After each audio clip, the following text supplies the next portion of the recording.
everyone, today I wanted to give you a quick update on Apple CarPlay that I installed a couple of weeks ago. I have to say I've been very happy with it. Yes, it's a bit glitchy, but I have been using it every single time I drive the car. One of the main reasons is because it connects wirelessly. BMW is the only manufacturer that allows you to connect wirelessly to Apple CarPlay, and that makes this connection extremely seamless. This is a prime example of what I'm currently doing.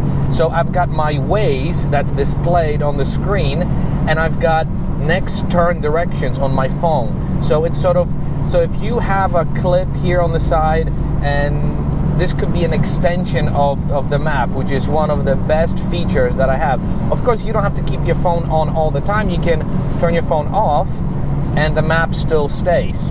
The way you load up directions onto the map, you can do two things.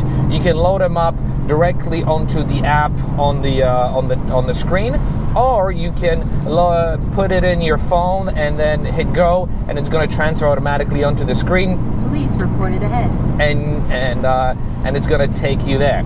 Now, while Maps has been working fantastic, and I've got to say I've been using Waze quite a lot, only because Waze seems to be an extension of my radar detector. And as you can see on the map, I'm showing some police activity coming up in the next quarter of a mile or so, although maybe they went after somebody. So nope, they're not here. Bam.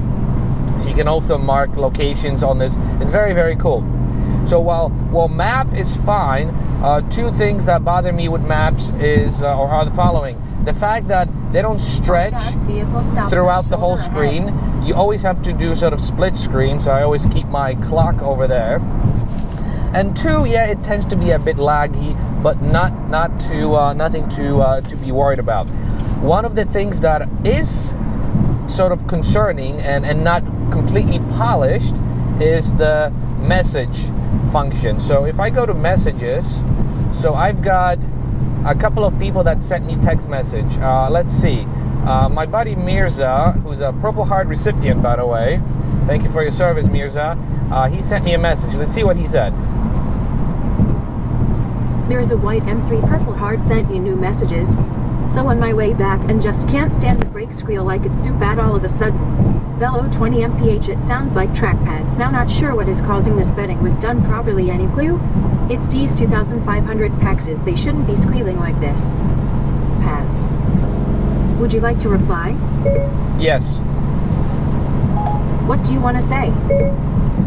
Perhaps they did not put enough material on the back of the brake pad to prevent squealing, period. We can take a look at it, but honestly, depending on the pad material, you could have squealing all the time, period. Your message says perhaps they did not put enough material on the back of the brake pad to prevent squealing.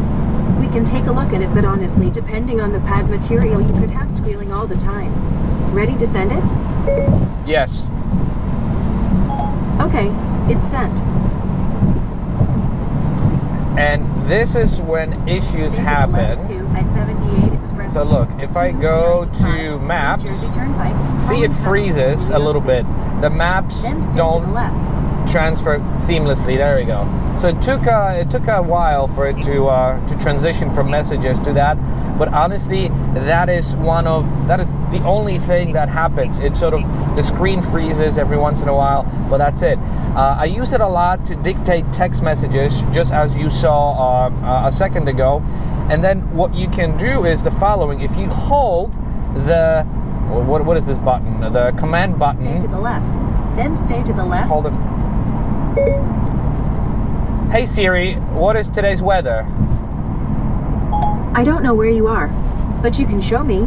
Go to Privacy Settings, select Location Services, scroll to Siri and Dictation, and allow location access.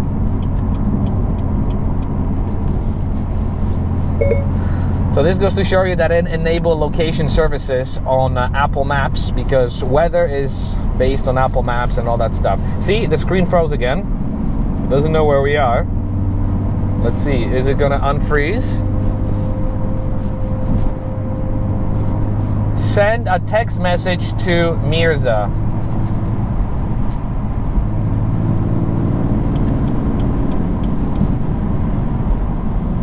Seamless, I've got to say.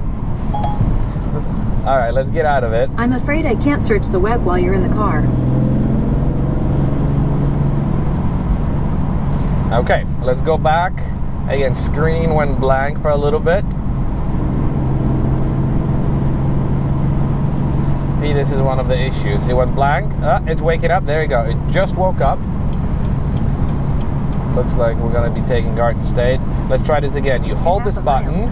Exit right. Send a text message to Alexandra.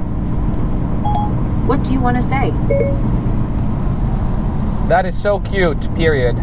I will see you soon, exclamation point. Your message to Alexandra Kemmerer says that is so cute. I will see you soon. Ready to send it? Yes. Okay, it's sent. In other words, this button, if you hold it for 2 seconds, becomes your Siri button, which is pretty cool. So that's really it. Again, the two other things.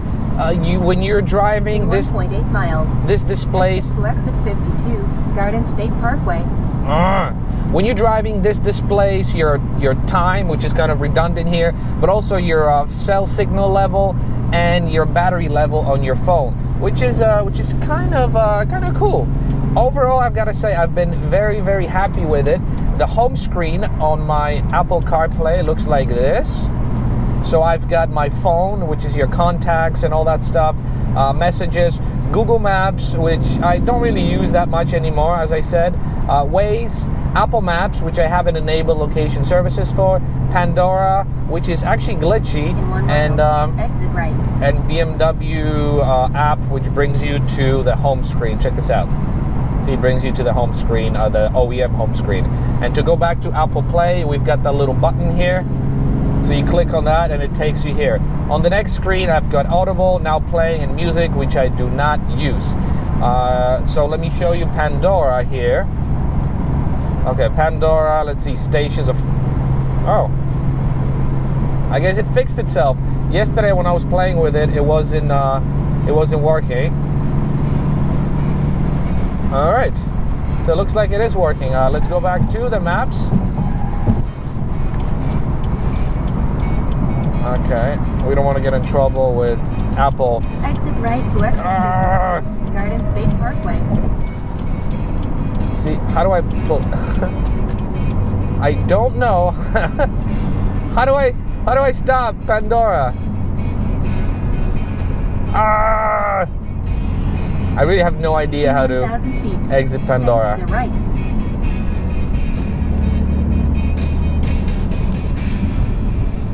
Okay, we don't want to get a flag for copyright infringement, so I'm going to lower the music. To the right to Garden State Parkway. I don't listen to music. Oh, this is my music. See, the exhaust is my music, so I don't know how to operate Pandora. But again, to summarize, I am extremely, extremely happy with Apple CarPlay. Yes, it's a bit glitchy, but it enhances your driving experience tremendously. Other than the minor hiccups and freezing every once in a while, I've got to say you should be able to put up with it.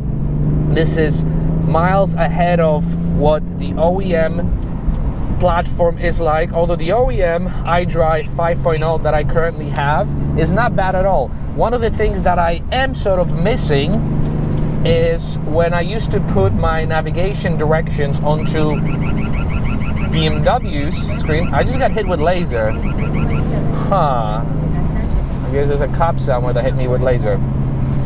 Ah, there's a police right there. See, police reported ahead. And I just got slammed with laser. Interesting. Good thing I was